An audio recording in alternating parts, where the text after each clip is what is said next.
উচ্চশিক্ষায় আগ্রহী বাংলাদেশি শিক্ষার্থীদের কানাডায় আসার সুযোগ রয়েছে এখনও, জানিয়েছেন দেশটিতে নিযুক্ত বাংলাদেশের রাষ্ট্রদূত নাহিদা সোবহান।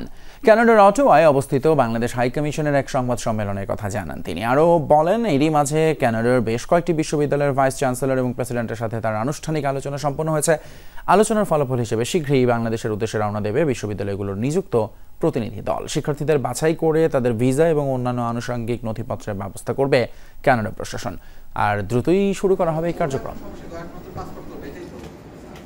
কন্টিনিউড সাপোর্ট দিবে ওইটা আসলে ডিক্লেয়ার করেছে।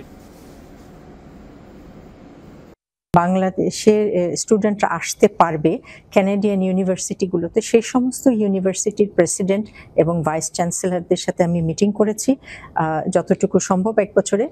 বিগত এক বছরের কথা বলছি, আমি তাদের সাথে মিটিং করেছি এবং এই মিটিংগুলোতে যে জিনিসটা আমি বলার চেষ্টা করেছি সেটা হচ্ছে যে বাংলাদেশ থেকে যেন তারা আরও বেশি সংখ্যক স্টুডেন্ট কানাডায় নিয়ে আসে তাদের ইউনিভার্সিটিগুলোতে।